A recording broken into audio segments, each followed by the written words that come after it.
Viewing a 1947 noir exercised this day 1947's Dark Passage, starring Bogart and Bacall and directed by the sometimes commended old Hollywood filmmaker Delmer Daves, seemingly sometimes remembered as a classic of its designated genre. It may well be mentioned, Dark Passage is exclusively an impressive venture when it is considered as a stylistic undertaking, as opposed to as a cleverly plotted screenwriting triumph. This is a loudly ridiculous film, and whilst any reputation is understandable as due to its stylistic idiosyncrasies, it is all too easy to imagine modern audiences thinking that this work is way too sensational and confirming their beliefs that the old pre-mid-century works were as stupid as they snootily arrogantly assumed. Because sometimes they frustratingly are. I can identify the visceral imagery which improves the overall film, though I would hesitate to claim Dark Passage as one of the shining jewels of this identified mould.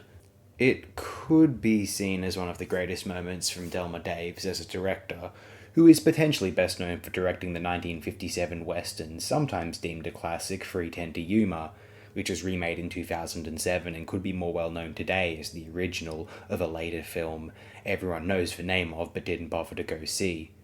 Though clearly there wouldn't have been a remake if the original wasn't of some well-liked status prior. Other than that film, Dave's best-known film might be 1954's Drumbeat, another western, this starring Alan Ladd. 1956's The Last Wagon, also a western featuring Richard Widmark.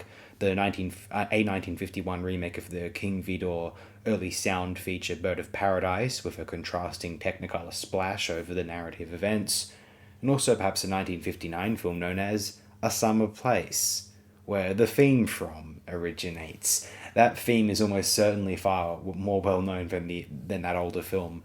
Even if one doesn't know the name of that theme in question, they recognize the highly iconic orchestrated melody.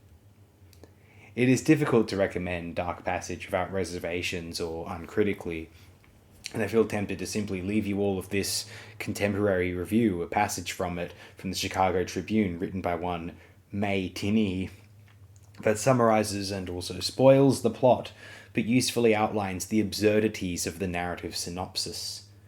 If you have the right friends, it really is a simple matter to break out of San Quentin, obtain shelter and $1,000, have your face remodeled so completely that even your closest acquaintance won't recognize you, escape from a smart detective, avoid implication despite being on the scene where 3 different people die, and retire to live happily ever after in a picturesque Peruvian town with a gal who loves you and has $200,000. If you don't believe it, just watch Humphrey Bogart in his latest, although I can't think of any other reason for seeing it.